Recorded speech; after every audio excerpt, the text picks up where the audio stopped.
अनंत कोटि दंडवत सतगुरु देव को।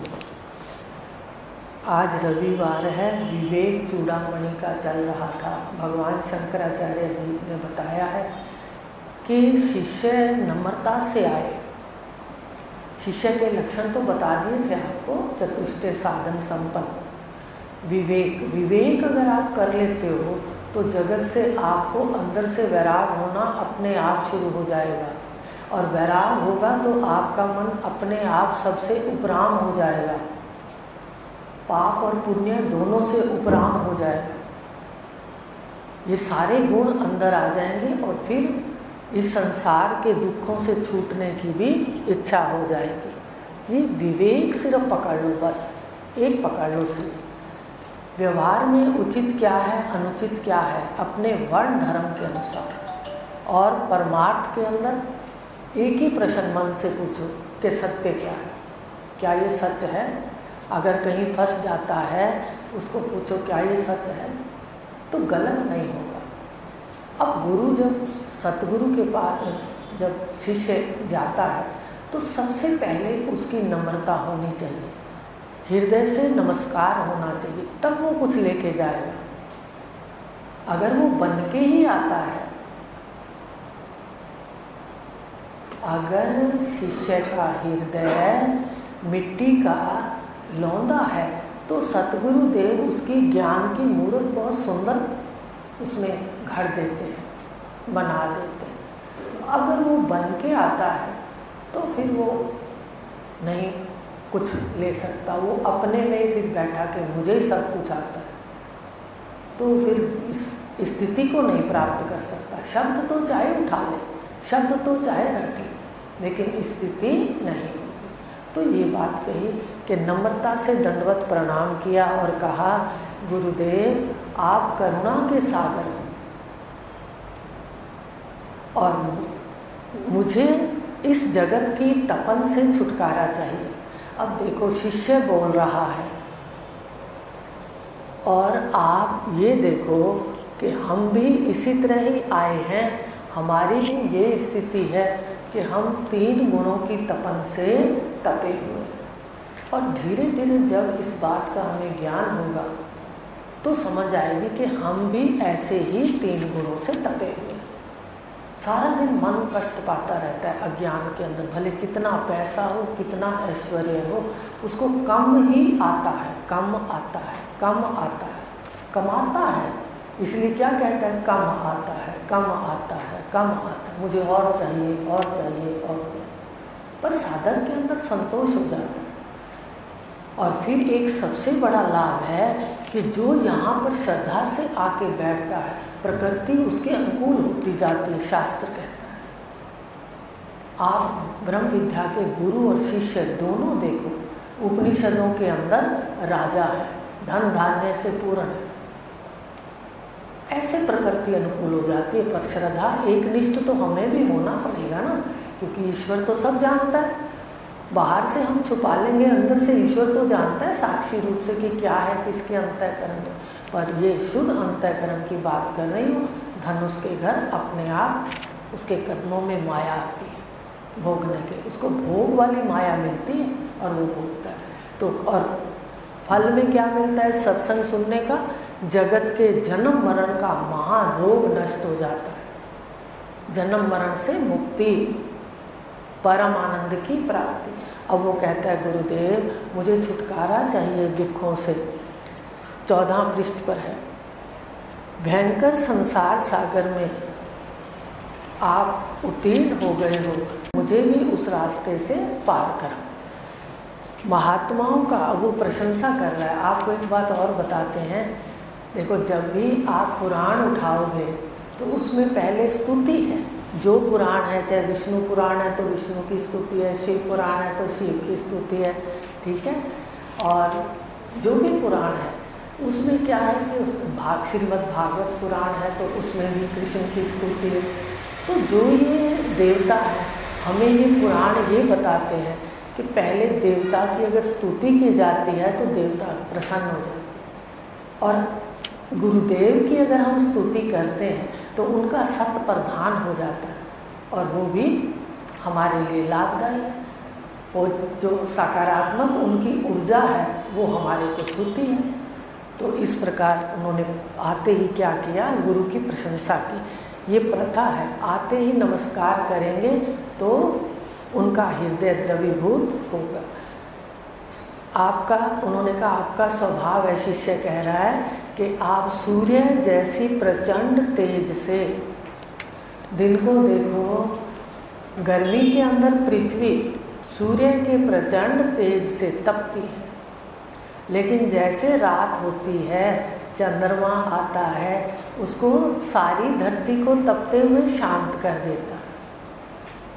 ऐसे ही जो जगत है इसमें तप रहे होते हैं और फिर 5 अग्नियों में तपता है जीव। 5 अग्नियाँ इसके पास हैं, शब्द की, स्पर्श की, रूप की, रस की, गंध की, लेना देना की, जो भी उपस्थ आदि जितनी भी इंद्रियां हैं 5 है इनका विषय, पंचभूतों का, ये इसमें तपता रहता है। तो सतगुरु देव को चंद्रमा कहा गया। गुरु पूर्णिमा, गुरु की पूजा कब होती है? पूर्णिमा में। पूर्णिमा के दिन पूरा चंद्रमा होता है, इसलिए गुरु की उपमा पूर्ण चंद्रमा से दी गई है कि वो जगत के सूर्य से नहीं दी गई। सूर्य जगत को तपाता है और चंद्रमा आता है तो शांत कर देता है। ऐसे सतगुरु देव का केवल झलक भी अगर मिल गई, कामिल सतगुरु देव की, तो हमारा मन शांत हो जाता है, खुश हो जाता है। और अगर लगा रोज़ हम जो भी संध्या वंदना है, जो भी ज्ञान है प्राप्त करते हैं, तो हमारा चित्त भी शांत हो जाता है, सत्य में शांत होता है। तो कहा गुरुदेव आप प्रचंड सूर्य के तेज से जो संतप्त पृथ्वी है उसको चंद्रदेव शांत करते हैं, ऐसे ही आप चंद्रमा रूप धन्य हैं और आप मुझे भी दुखों से बचाइए। 15वां पृष्ठ। मैं, अब उसने प्रश्न किया, शिष्य के प्रश्न है, मैं इस संसार समुद्र से कैसे तरूंगा, मेरी क्या गति होगी, उसका क्या उपाय है? 3 प्रश्न। मैं संसार से कैसे तरूंगा, फिर कहा मेरी क्या गति होगी, फिर उसका उपाय क्या है, जो गति है उसका उपाय क्या। इसलिए मुझे इस संसार से, जन्म मृत्यु से अभय पद दे। अभय कि जीव सारा दिन डरता रहता है। आपने देखा होगा कभी बच्चों के लिए डरते हैं, सारा दिन डरता रहता है जीव, कभी बच्चों के लिए, कभी नौकरी के लिए, कभी इन आय के लिए डरता ही रहता है। और अगर कोई 2 नंबर का काम है तो सरकार से भी डरता ही रहता है, देखो डरता ही रहता है। फिर बीमारी से, जन्म से, मृत्यु से डरता ही रहता है सारा समय। अज्ञान में तो भय में बीत जाता है, फिर अपनों से डरता है कि, और जब जवानी में वैसे डरता है और बुढ़ेपे में आके बच्चों से ही डरता है, क्योंकि बुढ़ेपे में इसकी मैं छोटी हो जाती है और सबकी मैं बड़ी हो जाती है। वो बड़े हो जाते हैं तो वो बात ही नहीं सुनते, तो देखो कैसे डरता है, फिर बच्चों से डरता है। तो इसलिए कहा मुझे अभय पद दो। शिष्य कह रहा है शरणागति की, आए हुए की, हे दयालु, उन्होंने विशेषताएं दी, शांत चित्त, शम आदि। शिष्य को गुरु कृपा, कहते आप इतने शांत हैं, मुझे भी आप ऐसा उपदेश करो। 3 प्रश्नों के उत्तर दो कि मैं कैसे संसार समुद्र से तरूंगा, मेरी गति क्या होगी, उसका उपाय क्या है। देखो उपाय में बहुत बड़ी बात है। अब इसमें ध्यान से सुनना, भगवान शंकराचार्य एक एक बात कह रहे हैं कि कैसे तरेंगे, और उसको खोल करके गुरुदेव बताएंगे। अब गुरुदेव बोलते हैं हे विद्वान तू डर मत, तेरा नाश नहीं होगा। अब वो बता रहे हैं कि तू मरने से डरता है, तुझ में मरना है, तू तो कभी नहीं मरता। एक ही पुर्जा है मन का, जब वो आपके पास होता है तो सारा संसार उल्टा सीधा दिखाता है, सारा संसार उल्टा दिखाता है। शीशा है और शीशे में आपका मुख उल्टा दिखता है, ऐसे वो उल्टा दिखाता है। तो कह रहे हैं गुरुदेव, उत्तर दे रहे हैं कि तेरा नाश नहीं है, संसार सागर से तरने का उपाय है। जिस मार्ग से श्रेष्ठ पुरुष गए हैं उसी से ही तू जा। भाई पहले ये देख के मुक्त कौन हुआ। अब वो बताएंगे कि मुक्ति किससे मिलेगी, बताएंगे खोल के, ज्ञान से मिलेगी या कर्म से मिलेगी या किससे मिलेगी, तप से मिलेगी, किस चीज़ से मिलेगी, वो बताएंगे खोल के। संसार रूपी भय का नाश करने वाला कोई एक महान उपाय है जिसके द्वारा तू संसार सागर को पार करके परमानंद को प्राप्त करेगा। और वो कौन सा उपाय है संसार सागर से तरने का? ये जो तपन है, आपने अनुभव किया होगा कि आप जब से यहाँ आए हैं थोड़ी थोड़ी शांति आपके अंदर आती जा रही है। अनुभव करना। जब हम डॉक्टर के पास जाते हैं, दवाई लाते हैं, तो दूसरी बार जब जाते हैं तो डॉक्टर पूछता है भाई कोई फर्क है? कहता हाँ थोड़ा थोड़ा तो है। कहता आपकी वही दवाई चलेगी, बदलता नहीं है, दवाई वही देता है। ऐसे ही आप जो संसार के अंदर तपन है, अगर हमारे यहाँ आने से थोड़ा थोड़ा मन शांत हुआ है तो दवाई ठीक है, बस इसी को ही करो। तो वो भी यही बात कह रहे हैं कि एक ही उपाय है, वेदांत वाक्यों के अर्थ का विचार करने से उत्तम ज्ञान होता है, जिससे फिर संसार दुख का आत्यांतिक नाश हो जाता है। संसार दुख का नाश हो जाता है। किससे होता है? कहते सिर्फ एक वेदांत वाक्यों के अर्थ का विचार करना है। आपको बताएं, जब हम रोते धोते हैं, दुखी होते हैं, जगत को सच्चा मानते हैं, बच्चों के कर्ता बनते हैं, मैं ही करूँगा इसका विवाह, इसकी शादी, इसके अच्छा करूँगा, इसको डॉक्टर बनाऊँगा, इसको इंजीनियर बनाऊँगा। जब तक अविचार है, अज्ञान है तो अविचार है, दुखी है आप। ये बातें समझा दिया। और जब ये विचार करता है, गुरु के पास जाकर जो अभी बता रहे हैं, तो वो कहते हैं तू करने वाला है, बता, तू अकेला ही आया था, अकेला ही जाएगा। तू अपना देख क्या लिखता है रोज, तेरी अपनी किताब खोल, बाकी ये सब अपना लेके आए, किस्मत लेके आए, तू केवल निमित्त मात्र है। भाई एक समाज के अंदर व्यवस्था बनाई है कि भाई पिता माता इकट्ठे रहे, और अलग अलग समाज के अंदर अलग अलग व्यवस्था है। अगर सच्ची होती तो सारे समाज एक जैसी व्यवस्था करते, पर कहीं तो देखो आप अगर फॉरेन जाते हो तो वहाँ कोई और ही व्यवस्था है, यहाँ कोई और ही व्यवस्था है।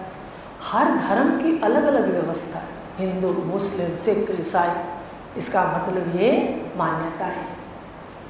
तो कहा गुरुदेव ने कि उत्तम विचार करो सत्य का।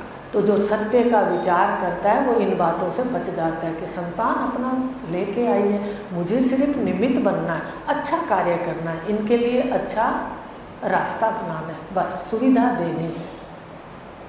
जितनी आपके पास सुविधा है आप संतान को दे दो, उनके भाग्य अगर तेज हैं वो अपने आप ही प्राप्त कर लें। इसने बहुत गहराई से देखा है जीवन के अंदर, इतने उतार चढ़ाव के ध्यान से देखा है कि बात बिल्कुल सच है। हर व्यक्ति यहाँ अपना भाग्य लाता है तो शांति आ जाएगी। आप अच्छा करोगे शांति आ जाएगी, नहीं तो कहेंगे, बच्चों को डांटेंगे, तू पढ़ता नहीं है, सबसे पहला नंबर आना चाहिए। ये नहीं सोचते कि अगर ऐसे करने से बच्चा डिप्रेशन में ना चला जाए। देखो सबसे बड़ी बात बता रही हूँ, ये बहुत बड़ी गलती है। आप प्रेरणा दो, जो बने उसका कहीं ना कहीं इस शरीर का निर्वाह तो लिखा ही है, लाया है, पहले बनी प्रारब्ध पाछे मिले शरीर, रामचरितमानस के अंदर। तो पहले प्रारब्ध होती है, फिर शरीर खरीदता है ये जीव। ऐसे कपड़े टंगे होते हैं ईश्वर के बाजार में, कहते हैं कितने का है, कितने का है, वो कहते भाई 10,000 का है, 5,000 का है। कर्मों से मिलते हैं, पहन के आ जाता है। अब अपने कपड़े देखो, किसी का शरीर तो इतना एकदम सदा एकदम ऐसे होता है, किसी का कोई अंग भी नहीं होता। बात समझ रहे हो मेरी? तो सब चीज़ कर्म जन्य है, इसलिए जीव निश्चिंत हो जाता है, अपना कर्म करता है। कर्म में खूब समय लगाओ, पर फल में शांति रखो विचार से। तो अविचार काल दुख रूप है, विचार काल में सुख। तो ये कह रहे हैं गुरुदेव कि इस विचार से, आत्म विचार से इस दुखों की आत्यांतिक निवृत्ति हो जाएगी। श्रद्धा, भक्ति, ध्यान, योग, भगवती श्रुति, मुमुक्षा की मुक्ति के साक्षात हेतु विचार है। इन्हीं में स्थित हो जाता है उसका अविद्या कल्पित देह बंधन से मोक्ष हो जाता है। मोक्ष किसका होना है आज मोक्ष भी बता देते हैं, आगे वो बताएंगे, उस वक्त ले लेंगे। मोक्ष होता है अपने आप को शरीर से अलग जानकर, अपने आप को शरीर से अलग जानकर। आप शरीर से अलग तो पहले से ही हो, पर जानते नहीं, इसलिए आनंद नहीं है। असंगपने का आनंद नहीं है कि हम जानते नहीं, ज्ञान से ही सुख है। पहले भी बताया था कि मान लो पुत्र हो अस्पताल में हो गया किसी का पैदा, उसको 1 सप्ताह पता नहीं चलता, तो वो उसका आनंद नहीं ले पाता। ज्ञान से आनंद आता है, ज्ञान होगा तो नाचेगा कूदेगा, पुत्र हो गया, पुत्र हो गया। ऐसे ही आप आनंद स्वरूप ही अज्ञान है, ज्ञान होते ही आप आनंदित होने लग जाओगे, धीरे धीरे अपने में बैठने लग जाओगे। अज्ञान है। तो जो ये शरीर है, इससे मैं को अलग करना क्या मोक्ष है। देह से मैं को अलग जानना, इसको देखना कि देखना मैं है, इसको जानना, और फिर मैं को ब्रह्म स्वरूप और शरीर माया का अंश, ये माया को दे दो और उसका लय, मैं का लय वह में हो जाएगा। और इसका लय कहाँ हो जाएगा? माया में, 5 भूतों में, आकाश, वायु, अग्नि, जल, पृथ्वी बताया था। अगर अब गहराई से देखते हो तो भी 6 हैं, आकाश, वायु, अग्नि, जल, पृथ्वी और आत्मा। कहाँ है आकार? आखिर में आकार का यही तो होता है, आकाश आकाश में चला जाता है, वायु वायु में, अग्नि अग्नि में, जल जल में, पृथ्वी राख रह जाती है। कोई होता है आकार? आज भी कोई आकार सच्चा नहीं, सच्चा नहीं है। तो सही मिट्टी में मटके की न्याय, पर मटका सत्य नहीं। आप स्त्री हो पुरुष हो, ये सच्चा नहीं। तो ये विचार काल है। तो ये जो विचार काल बताया जा रहा है परिवार के लिए, स्वयं के लिए, इसको ध्यान में रखना है थोड़ा तो, कि मैं करता हूँ, सब अपना अपना भाग्य लेके आए कर्म से। मेरा थोड़ा सा भाग है क्रियमान कर्म में, मैं इनके लिए अच्छा करूँ, बस इतना ही है। तुझ परमात्मा का अनात्म बंधन अज्ञान के कारण है, अज्ञान के कारण ही बंधन है। आप बताओ, जब अकेले आए हो, अकेले जाओगे, कौन मेरा है? एक जना कोई हाथ खड़ा करके कह नहीं सकता कि ये मेरा है। सारे रास्ते सफ़र में देख लो जीवन में, आप सौदा तो करोगे सबसे, कह दूँ बुरा तो लगेगा, पर यहाँ सबसे लेन देन है। लेन देन का मतलब क्या होता है? जिससे लेना है, देना है। अगर जिससे कुछ नहीं मिलता, हम उसके साथ कभी संग नहीं करते। अगर पुत्र भी अपने को कुछ नहीं देता बाद में, हम उससे भी अलग हो जाते हैं। तो यहाँ पर कर्मों का लेन देन है, ये विचार होना चाहिए। जो अज्ञान के बंधन के कारण है, परमात्मा का अनात्म बंधन अज्ञान के कारण है, उसी से तुझको जन्म मरण रूप संसार भासता। देखो देह के साथ हमारा जो बंधन है अज्ञान है ना, मैं देह हूँ इसलिए मरता है, और आखिर तक कहता जाता है मैं मरता हूँ मैं मरता हूँ, पर मरता तो नहीं है, फिर कहता है स्वर्ग जाता। देखो कहता आखिर तक है, और देखो सामने वाले भी यही समझते हैं हाँ मर रहा है। कमाल है, अविद्या का इतना बड़ा पर्दा बंधा हुआ है कि सामने सब कुछ है फिर भी नहीं दिखता, मरता है, कहता है, कहता जाता है, कहता कुछ है होता मरता हूँ हाय मैं मर गया हाय मरता, और मरता नहीं, फिर उधर से दान करता। तो ये क्या है, ये अज्ञान का नशा किया है, कुछ का कभी कुछ क्या बड़बड़ाता है कभी क्या गड़बड़ाता है। तो इस प्रकार कहा कि ये जो अज्ञान का बंधन है शरीर के साथ मैं का, ये ही जन्म मरण है, और इसको जानना ही मैं अलग है अजर अमर है, यह मरण धर्मा है, ये जानना ही जन्म मरण से मुक्ति। मैं की जन्म मरण से मुक्ति है, देह से अलग हो जाओ विचार से। मृत्यु के समय देह से अलग होता है ये जीव, अब अलग होने का क्या करना है, विचार करना है। तो कहा विचार से ये जन्म मरण से छूट जाता है। आत्मा और अनात्मा के विवेक से उत्पन्न हुआ बोध रूप अग्नि अज्ञान के कार्य रूप संसार को मूल सहित भस्म कर देगा।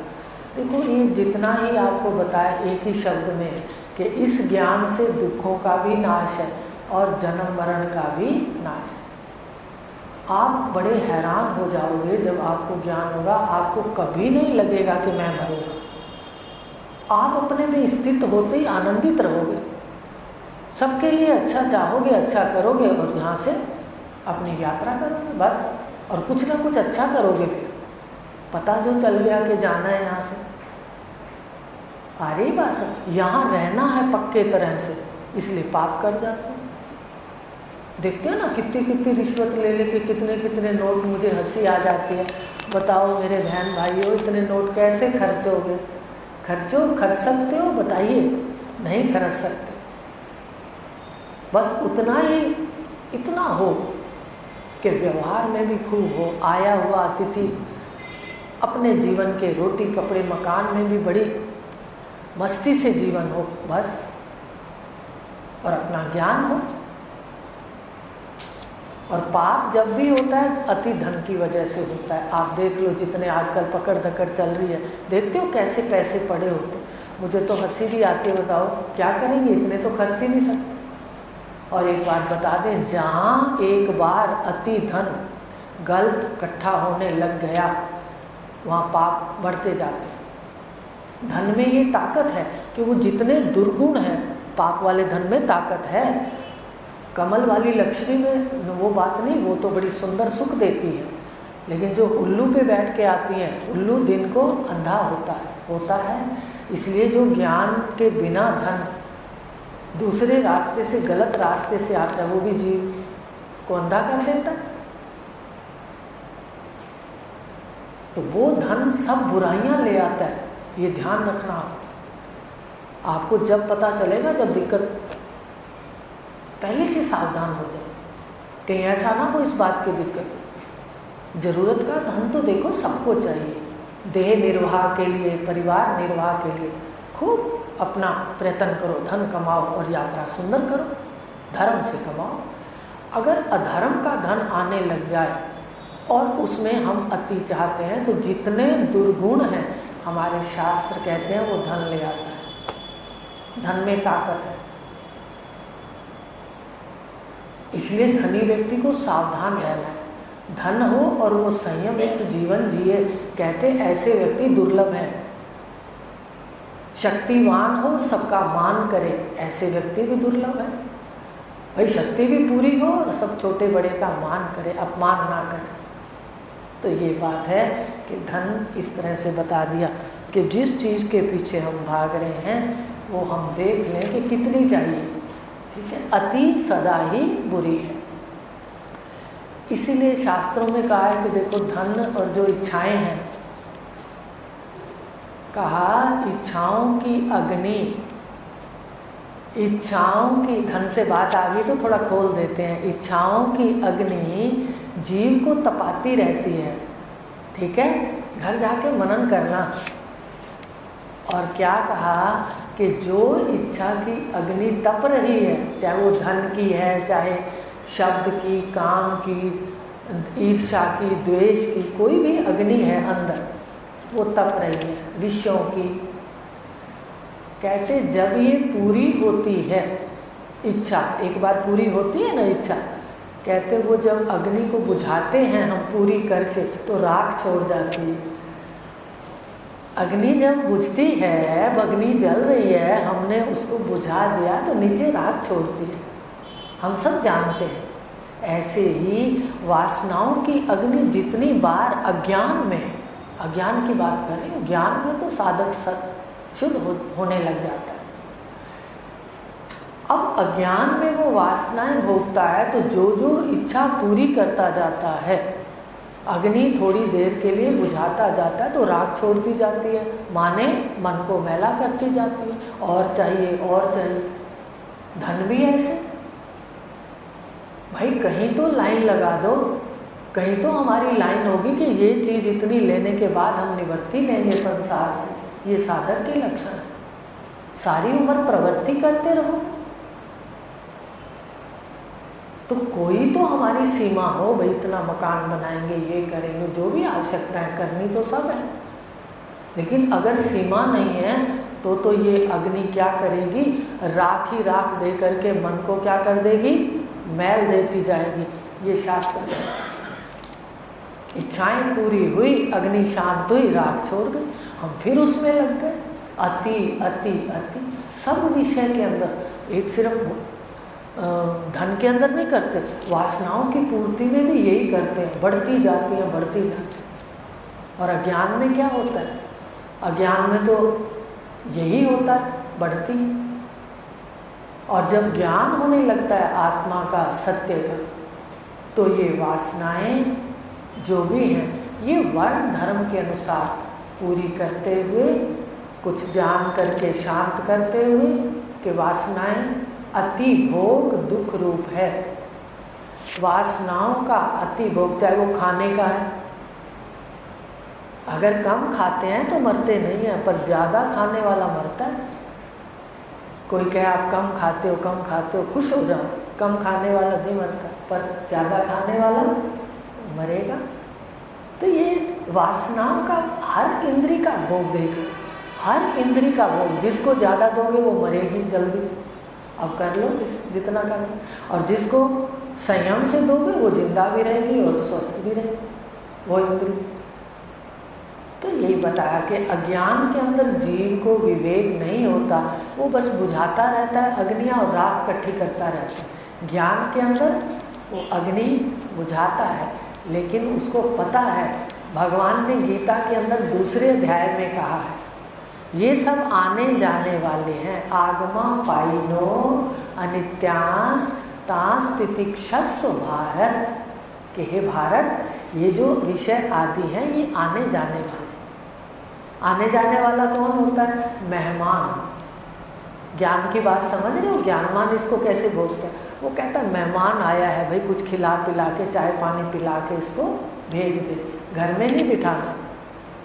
और अज्ञानी क्या करता है, वासनाओं को पकड़ लेता है और राख पड़ता रहता है, और वो तो आने जाने वाला समझ के विषय भोग किए, बात करते वर्ण धर्म के अनुसार कि भाई जब तक इंद्रियां हैं विषय आएंगे, ये मेहमान आएंगे, आप बस विषय जो भी वर्ण धर्म के अनुसार है उसमें विचरण करके भूल जाओ, छोड़ दो। मेहमान जाता है तो हम याद करते रहते हैं, उल्टा ज़्यादा दिन रख के तो कहते हैं भाई कैसे रह गया इतने दिन, जाता क्यों नहीं। तो ये बात जानकार में आ जाती है विषयों के लिए, भगवान की आगमा पाई, मेहमान सादे शब्दों में।